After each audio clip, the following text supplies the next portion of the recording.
Fala pessoal, Shalom no coração, bem-vindos ao nosso devocional. Eu já te convido a você abrir a sua Bíblia no livro de Josué, capítulo 1, versículos 6 a 9. É um texto muito especial, particularmente um dos meus textos preferidos em toda a Bíblia, e eu quero compartilhar com vocês algumas notas do coração de Deus para a nossa vida. Eu tenho certeza que Deus falará profundamente contigo. E enquanto você abre a sua Bíblia, já deixa o seu like nesse vídeo, o seu like ajuda muito para que essa transmissão chegue para mais pessoas. Se você não viu o nosso devocional de ontem, que foi feriado, volta aqui no canal, tá tudo salvo sempre, segunda a sexta, sem falta, 7h30 da manhã, estamos começando o dia nos alimentando desse pão espiritual que é a palavra de Deus. Se você é novo por aqui, se inscreve no canal, ativa o sininho das notificações. Quem está comigo no chat, coloca por favor a referência, para que quem for chegando saiba qual é o texto que nós vamos falar. E vamos lá, Josué capítulo 1, versículos 6 a 9. Alguns textos da Bíblia, não todos, mas alguns deles, é muito interessante nós fazermos o exercício de lê-lo como se fosse o próprio Deus falando para nós. Quando é um texto que traz uma lição, um encorajamento que nós podemos aplicar para os nossos dias, podemos fazer isso sem dificuldade nenhuma. Então eu vou ler esse texto. Eu gostaria que você lesse comigo, ouvindo a voz do Senhor falando ao seu coração. Vamos lá? Josué 1, de 6 a 9, olha o que diz. Seja forte e corajoso, pois você conduzirá este povo para tomar posse da terra que jurei dar a seus antepassados. Seja somente forte e muito corajoso. Tenha o cuidado de cumprir toda a lei que meu servo Moisés lhe ordenou. Não se desvie dela nem para um lado, nem para outro. Assim, você será bem-sucedido em tudo o que fizer. Relembre continuamente os termos deste livro da lei. Medite nele dia e noite, para ter certeza de cumprir tudo o que nele está escrito. Então, você prosperará e terá sucesso em tudo o que fizer. Esta é a minha ordem. Seja forte e corajoso. Não tenha medo nem desanime, pois o Senhor, o seu Deus, estará com você por onde você andar. Maravilha, né, gente? Esse texto é realmente muito especial, muito marcante. E uma das coisas que já me chama a atenção é que no espaço de 4 versículos, e é claro que a Bíblia ela teve essa divisão em capítulos e versículos muito posteriormente.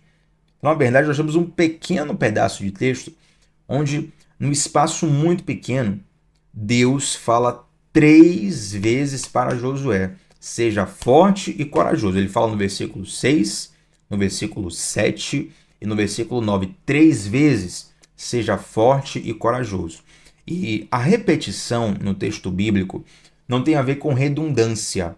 Se esse texto fosse escrito hoje, provavelmente um professor de redação falaria: olha, você está sendo redundante, você tem que mudar as palavras, tem que mudar a estrutura. Mas é interessante pensar que nesse tempo, quando os documentos eram escritos, e nem eram no papel ainda, eram escritos de outra forma, não havia, por exemplo, os métodos digitais que nós temos para chamar a atenção das pessoas. Se eu escrevo um texto no meu WhatsApp, no meu celular, no meu computador, eu posso colocar uma parte do texto em caixa alta, eu posso colocar outra parte em negrito, posso colocar outra parte sublinhado, em itálico, mas nesse momento, o método mais eficiente de enfatizar algo era a repetição.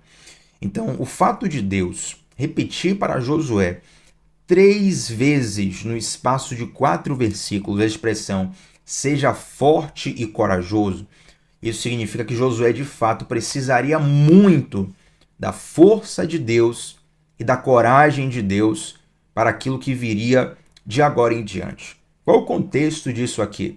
Moisés, que era o maior líder da história de Israel naquela época e ainda é até hoje, Moisés praticamente é respeitado como um semideus em Israel.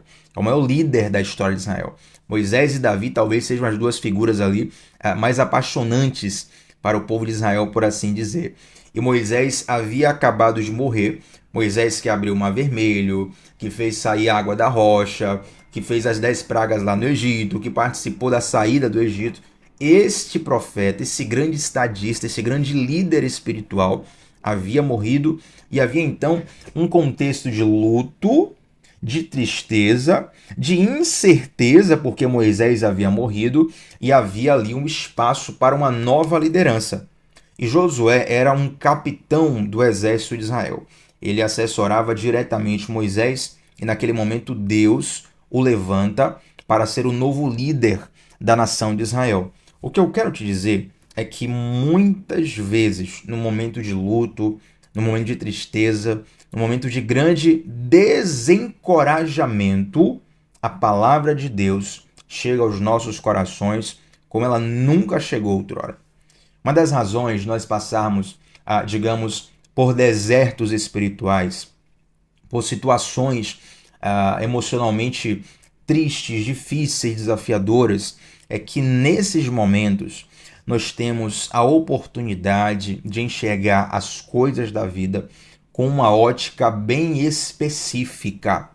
O próprio Salomão ele vai dizer que a casa do luto é melhor que a casa de festa. O dia do luto é melhor do que o dia de festa.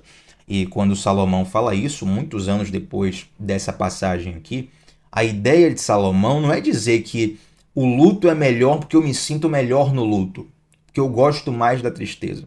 Mas a ideia dele é mostrar como um ambiente de luto, um ambiente de tristeza, nos permite enxergar algumas coisas da vida que o momento de alegria não tem como ensinar. Quem pratica esportes sabe muito bem que a derrota, embora seja algo que nenhum competidor quer, ela ensina muitas vezes mais do que a vitória. Porque a vitória, ela de certa forma encobre muita coisa que aconteceu de errado. Você se preparou errado, mas venceu, e aí você não conserta os erros, porque você diz, no final das contas, deu tudo certo, o time que está vencendo não se mexe, mas quando você perde, rapidamente você é levado a reparar as coisas que fizeram parte daquele processo. Então guarde isso no seu coração. Os dias ruins, os dias tristes, os dias negativos, eles também são plataforma de Deus para nos ensinar profundamente. E eu te digo que nesses dias Deus pode te falar coisas que vão ser um norte para todo o restante da sua vida. Agora note que o primeiro seja forte e corajoso, no versículo 6, é Deus falando assim, ó, pois você conduzirá este povo para tomar posse da terra que jurei dar aos seus antepassados. Josué estava diante de uma grande missão nacional, porque envolvia todo o povo de Israel, e até internacional, porque tomar posse dessa terra envolveria o combate bélico, envolveria guerra com outros povos, envolveria desafios logísticos, geográficos, emocionais e até mesmo espirituais. Ou seja, era um grande desafio para Josué. E diante desse grande desafio, Deus vai lá e encoraja Josué dizendo, seja forte e corajoso. E talvez você diga assim, Tiago, Deus não me chamou para algo grande. E muitas vezes nós associamos algo grande com algo que vai tocar muitas pessoas, com algo que vai ter uma cobertura jornalística ampla, que vai ter muito like na rede social, que muitas pessoas vão ver. Mas a verdade, gente, é que a nossa vida particular, os nossos desafios particulares, eles já guardam desafios enormes para nós. Por exemplo, muitas pessoas, criou-se um discurso na sociedade que a mulher que é dona de casa, a mulher que não tem um emprego fora de casa, por assim dizer, digamos, a mulher que está ali assessorando o marido e os filhos, foi criado um discurso de que ela é uma cidadã de segunda classe, né? De que ela não tem importância, de que a vida dela é menos relevante porque ela não sai de casa para trabalhar. Mas, na verdade, você que é mãe, você que é dona de casa, trabalhando fora ou não, você sabe o enorme gasto de energia e a importância que se tem no lar para essa mulher que cuida do marido e dos filhos. Eu estou te trazendo um exemplo sobre como muitas vezes você tem um papel importante, a sua missão é muito importante, mas você não percebe. Entende? Talvez hoje você não seja alguém famoso, alguém conhecido nas redes sociais, mas as missões que você tem de cuidar da sua família, de pagar as suas contas, de crescer na tua vida profissional, de desenvolver na tua história, isso já é grande o suficiente para te trazer incerteza, para te trazer medo, para te trazer uma certa ausência de convicção. Então, diante desses temores da vida, Deus está falando com você. Seja forte e corajoso. Seja forte e corajosa. Deus está encorajando o teu coração diante dos desafios particulares que você enfrenta. Até porque, muitas vezes, nós medimos a nossa vida com a régua dos outros, ou medimos os outros com a nossa régua. Só que cada um sabe aonde o seu calo aperta, não é verdade? Uma coisa que eu consigo fazer com facilidade, para outra pessoa vai ser muito difícil. E outra coisa que alguém pode fazer com muita facilidade, para mim vai ser um Deus nos acuda. Então cada um sabe onde seu calo aperta. Mas diante desse calo apertando aí, ei, ouça isso. Deus está falando no seu coração, seja forte e corajoso, porque você tem uma grande missão. A missão de Josué era conduzir o povo para entrar na terra prometida, e a sua missão eu não sei, mas você sabe e Deus está te vendo e Ele está falando com você nesse momento para você se encorajar diante desse grande desafio. A segunda fala de Deus para Josué, seja forte e corajoso, está aqui no versículo 7. E ele fala assim, ó, seja somente forte e muito corajoso e tenha o cuidado de cumprir toda a lei que o meu servo Moisés lhe ordenou. Ou seja, não é apenas ter força de vontade. Deus não vem só para nos dar um ânimo, um impulso emocional, um êxtase emocional. Mas Deus ele quer nos preparar com os valores e os princípios dele para a gente enfrentar as batalhas. Eu lembro que certa vez, eu ainda era adolescente, eu estava jogando no time na escolinha da cidade, né? E nesse tempo específico, estava jogando de lateral esquerdo, uma posição específica. E toda criança que joga bola, tá no time, só quer muito jogar, quer muito tocar na bola, quer muito fazer gol. E aí o meu treinador me dava as instruções que eu não seguia. Aí teve um jogo que ele falou assim, ó, se você não fizer isso aqui que eu tô te falando, eu vou te tirar do time. E nesse dia eu fiz tudo o que ele falou, mesmo contra a minha vontade. E por coincidência ou não, é óbvio que não é coincidência, o treinador conhecia muito mais do que eu, mero adolescente, que gostava de ficar driblando, chutando bola, jogando bola aí com os meninos. Naquele dia eu fiz um jogo muito, muito, muito bom. Inclusive eu enfrentei um adversário muito mais difícil e fui muito melhor do que ele.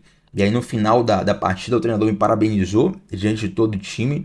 Ele falou, tá vendo que quando você segue minhas instruções, você joga muito melhor? Ou seja, a minha boa vontade, o meu desejo era ganhar. Meu desejo era fazer gol, meu desejo era ajudar o meu time. Mas havia um treinador, havia uma pessoa que sabia mais do que eu, que se eu seguisse o que ele falasse, eu seria potencializado. Você está entendendo? Então, a palavra de Deus, muitas vezes, é lida diante da sociedade como algo que quer nos impedir de desfrutar a vida. A sociedade lê a palavra de Deus como isso. Mas se você entender que Deus é um Pai amoroso e quer o seu bem, você vai perceber tranquilamente que seguir a palavra de Deus, seguir os mandamentos do Senhor, é a melhor escolha que você pode ter na sua vida. Então, quando Deus encoraja Josué, ele faz questão de alertar. Fala, olha Josué, não é só uma empolgação barata. Eu não estou aqui só para te pilhar, para dizer, não, vamos lá, mensagem positiva, você pode, você pode, você pode. Não, não é isso. Não é frase de efeito, não.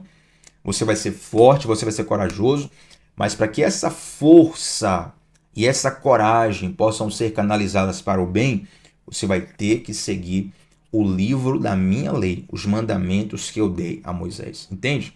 Gente, boa intenção não é suficiente. Se você tem uma boa intenção, se você tem uma boa motivação, mas você não sabe executar a sua missão de modo correto, a tendência é aquilo ser uma tragédia. Você pode prejudicar os outros e se prejudicar diante disso. Então, diante dessa palavra do Senhor, seja forte e corajoso, Deus também ele te convida para você entrar na mentalidade dele, para você entrar no coração dele, para você entender os mandamentos dele. Eu acho interessante o modelo de culto que é realizado hoje no Ocidente, por assim dizer, né, na nossa igreja. Quem é da nossa igreja local vai saber muito bem o que eu quero dizer, mas a maioria das igrejas no Brasil é assim. Tem início o período de louvor, período de música, na verdade. E algumas igrejas vão variar uma coisa ou outra, mas normalmente é o período de música e depois o período de palavra.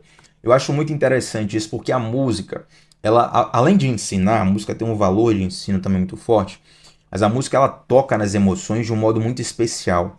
A música tem esse poder de desarmar os corações, né? Eu lembro de um amigo meu que era um crítico do evangelho e de repente ele foi na igreja que eu frequentava e ele entregou a vida para Jesus. E ele contando, cara, eu fui lá para poder criticar o seu pastor, para poder criticar a sua religião, mas quando aquele irmão começou a tocar o violão, eu não sei o que aconteceu dentro de mim. Algo desarmou, algo mexeu, e tava lá ele no final. O pastor tinha feito um apelo, eu não estava nem perto dele, eu nem achava que o cara ia entregar a vida para Jesus ali.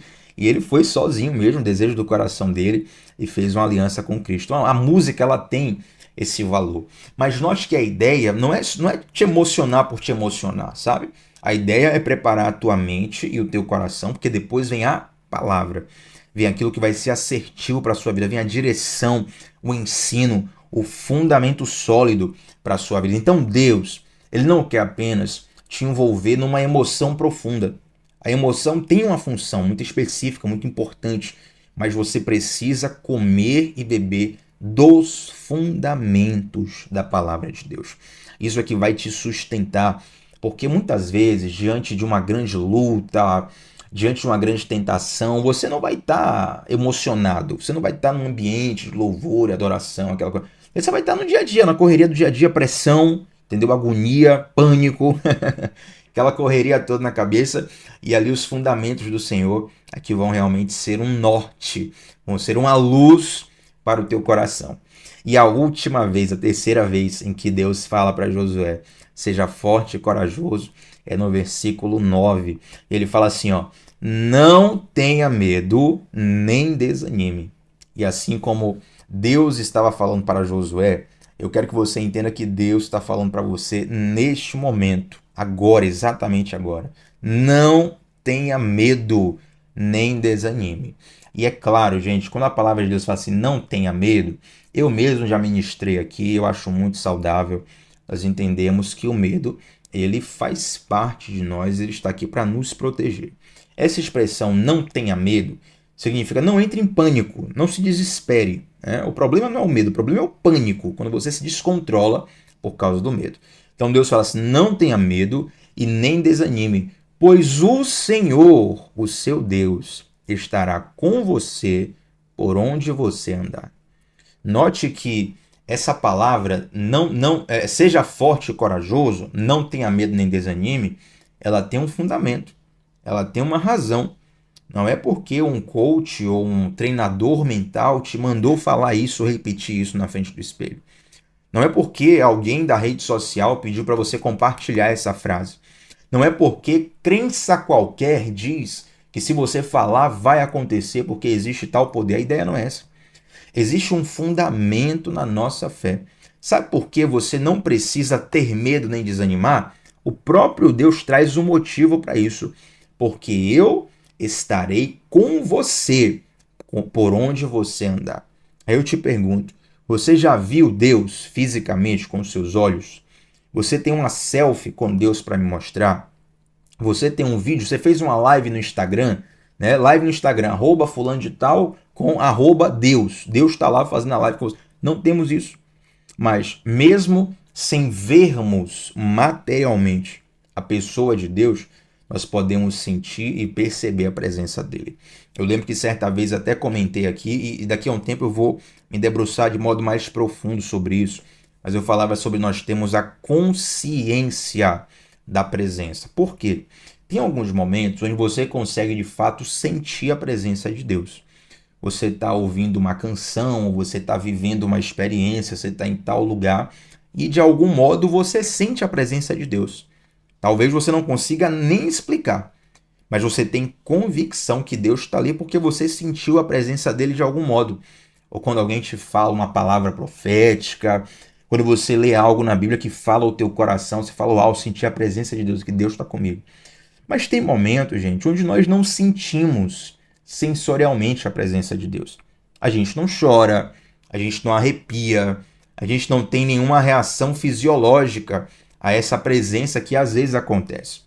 Só que nesses momentos onde nós não sentimos, nós precisamos ter a consciência da presença. Tá entendendo? Então eu não preciso me arrepiar para saber que Deus está comigo. Eu não preciso chorar para saber que Deus está comigo. Vamos colocar um exemplo aqui?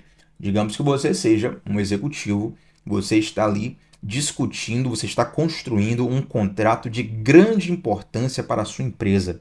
E você é o encarregado daquilo, você está na mesa de negociações. Então, nesse momento, vai ser complicado se você começar a chorar, começar a se arrepiar, começar a falar em línguas, entende? Então, naquele momento você precisa ser racional, precisa estar focado ali em tantas questões jurídicas, administrativas, de marketing, enfim. E naquele momento, mesmo que você não tenha uma reação fisiológica à presença de Deus, você pode ter a consciência de que Deus está com você ali, te guardando, te guiando, te abençoando. Então, o fundamento dessa convicção não é uma frase de efeito. Seja forte e corajoso. Gostei dessa frase, já vou tatuar em mim e aqui me sentir protegido. Não, nada contra a tatuagem. Mas a ideia não é essa.